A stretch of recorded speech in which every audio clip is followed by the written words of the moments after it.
Rev up your engines!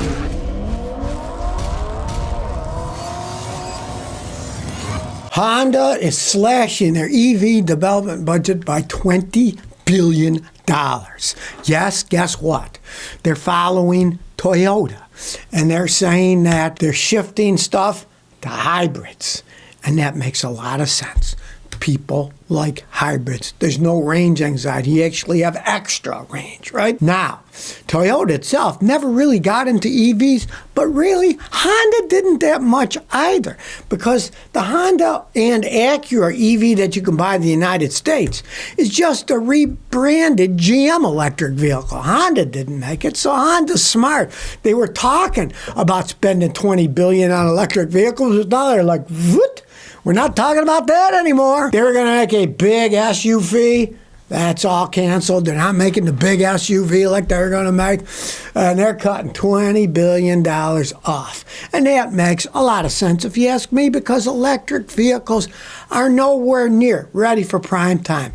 I just went from my Rhode Island house back here in Tennessee, and when I'm driving through, I checked out EV charging stations. And I do have to say, okay, on the New York State Thruway, they have some EV charging stations now. I saw 15 of them. And guess what? Not a single one had an electric car hooked up to them. Not a single one. And that shows you. Let's face the facts. You're driving on the highway. You got time to wait to charge cars? No. So most people, if they're taking a highway trip, they charge it at home. Or they don't take it. I have customers that have electric cars, and guess what? They got a gasoline car that's their vacation car, their trip car. They go long distance, they take the gasoline car, and they use the electric car. I met a guy in Boston, and he was driving a Leaf, and I asked him about the Nissan Leaf that he had, the electric Nissan. I said, oh, I love it. We use it for bopping around in Boston. He said, but then, he said, we got a Kia that we use when we go on trips and go on long distances. So this whole thing of making big EVs, not a smart move, and Honda's ditching the whole thing. Now the Stellantis has a new CEO. They're saying that, yes, the V8-powered Hellcat Ram TRX will return. They're giving up with their electric stuff and going back to pure V8 muscle. I've been in a V8 Hellcat-powered TRX. They are insane. It's a pickup truck. Now, they are speed limited because they would go too fast in a pickup. You would kill yourself. And the guy brought me one. It's got a key, but it's got a programming system. And he programmed it so it would only go to a certain speed when his son drove it. And he was the only one who knew the code to put in to give it full speed. He did that once in a while for himself to see how fast the thing is. Now, the last TRX, the one I tried, had 702 horsepower, and it was insane. And now they say that they want to make the new one beat Ford's Raptor, and that's 720 horsepower. So who knows what insane horsepower they're going to put in it, but they're bringing the Hemi V8 back. They discontinued the TRX 2024, but now they say they're going to bring it back. Stellantis CEO Antonio Filosa said the new Ram TRX will rise from the dead. So those of you who want an insane pickup truck, just hold your breath a little while longer, and they are bringing them back and giving up with making an electrified version, which nobody wants. Well, Ford just landed a $3 billion credit line, and immediately the stock dropped 3%. That means they're borrowing money, right? And this is what I love from Ford. I don't know. They need a new CEO, right? Here's what they said. Well, we got a $3 billion credit line, and that, quote, strengthens our liquidity. Hey, borrowing money does not strengthen your liquidity. You are less liquid if you are borrowing money from people, right? And of course, the stock market reacted and dumped the stock another 3% on those news, because why are they borrowing money? They're obviously borrowing money because they're short on money. Why do you borrow money? Borrowing money means you're short on money, or you're a business scam man who is using other people's money for his business, and then if it goes down the toilet, it's not his money, it was the money he borrowed, and his company's bankrupt, so it doesn't affect him. He's not paying it back, right? Ford investors, of course, weren't pleased with it. Now, this new $3 billion credit said on that line of credit, they can draw on it at will up for a whole year. And they say, we're further strengthening our liquidity and providing additional financial flexibility. You're borrowing money from people. That is not a good business position to be in. A company as big as Ford, you think they'd have enough money, right? But no.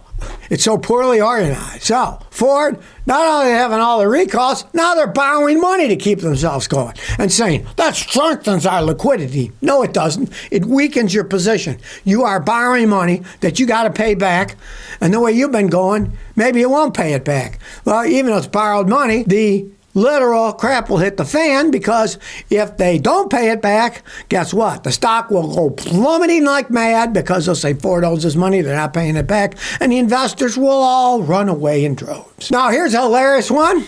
A man in Dallas, Texas, took his Honda to the dealership, and they said it's going to be $7,000 to fix it. Then he took it to his personal mechanic, and he fixed it for $125. He was driving his late model Honda Odyssey, and the airbag light came on. He took it to the Honda dealer, and they said it's going to be $7,000, because even though it's a 2020 Odyssey, and it was less than 3 years old at the time, this happened a couple of years ago, that his odometer was over the 36,000 mile mark, so he had to pay for the fix.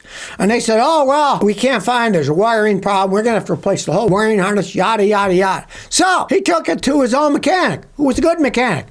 And like myself, he hooked up his machines, he started testing, and what did he find? That the airbag connector under the seat had gotten loose. So he took it apart, and he cleaned it with some spray electrical cleaner, air dried it, snapped it back together, put it together, reset the system, and voila. He charged him $125 labor.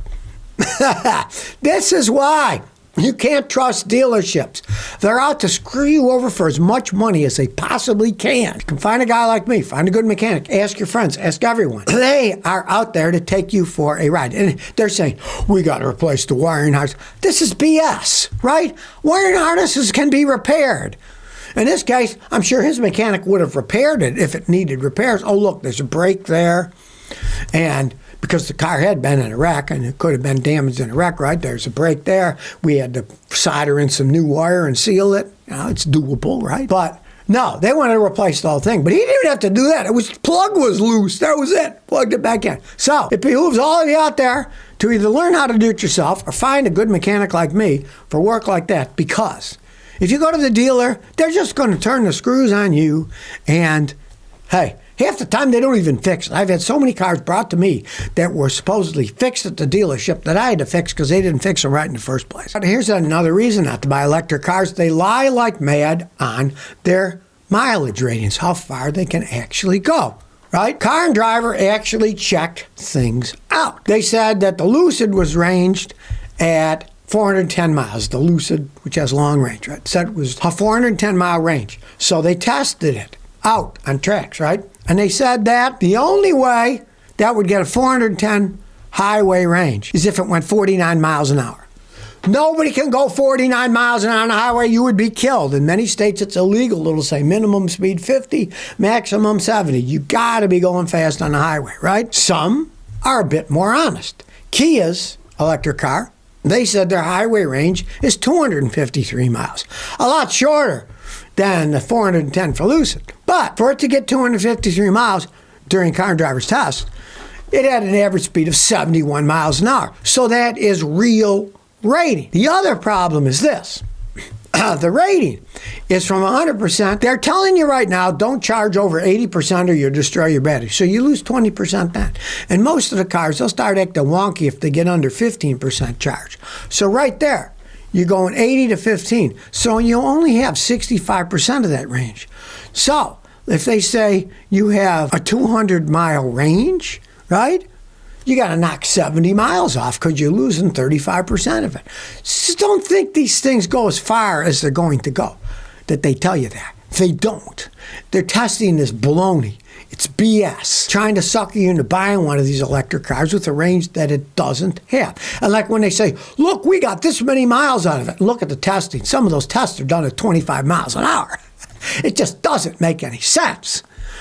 Like electric motorcycles. I've driven electric motorcycles that said they had a range of 145 miles, which is low enough, right? But that's in stop-and-go traffic going 20, 30 miles an hour. Take it on a highway. Those babies have a range of 50, 60 miles max because full speed, they're spinning too fast. The motors are working hard, they're getting hot, and they really lose their efficiency. Electric motors aren't good at high speeds. They're good at lower speeds. They're great for low-speed application. High speeds, unless you put a very big transmission with a bunch of gears so that the motor itself is spinning at lower RPMs, they're not efficient. Well, it's summertime. A lot of people are camping. You got a big RV or trailer you're pulling. You may be shocked at the price that you're going to pay to camp in those campgrounds, right? Some people are paying over $400 a night to park there, right? This is the thing that I warn people about RVs, about campers.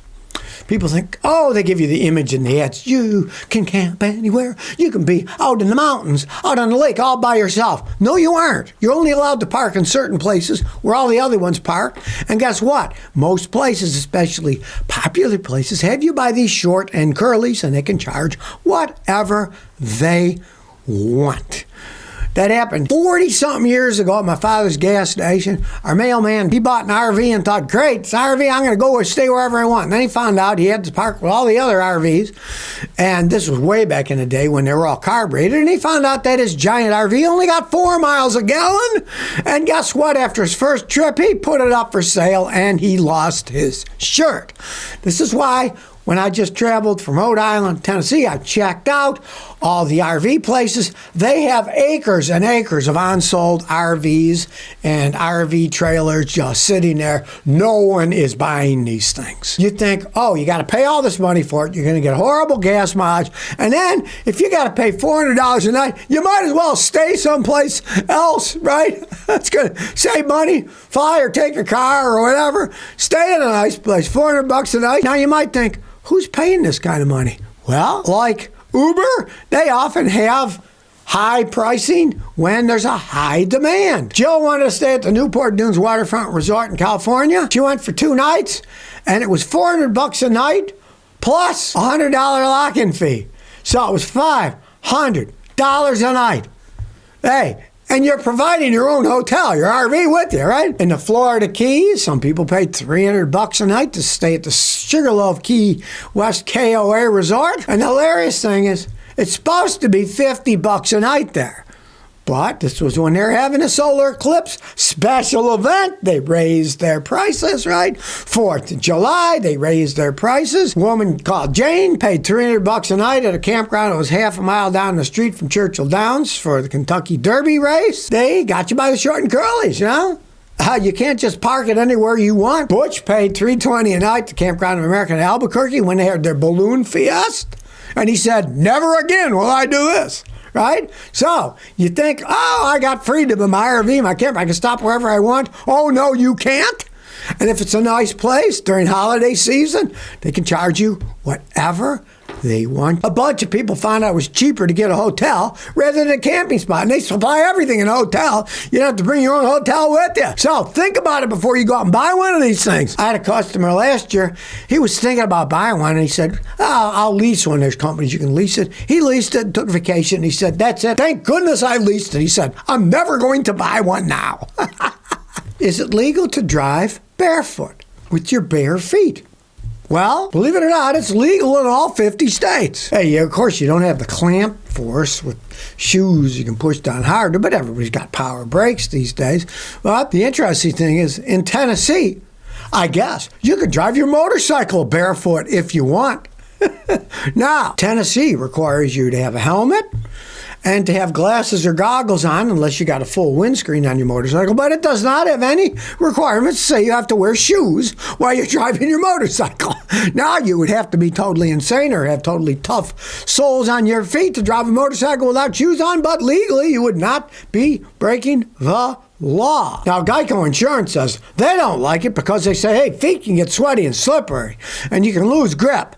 And if you're barefoot, you can't distribute the force equally, they say. So Geico Insurance says, we don't like you driving barefoot in our cars if we're insuring you, right? But there are no laws in any state that says you cannot drive your car barefoot. But if you have Geico Insurance, maybe they won't pay for it if you get in a wreck. I don't know. You'd have to ask your agent on that one. But yes, you can drive your motorcycle barefoot in Tennessee if you are clinically insane and have tough feet.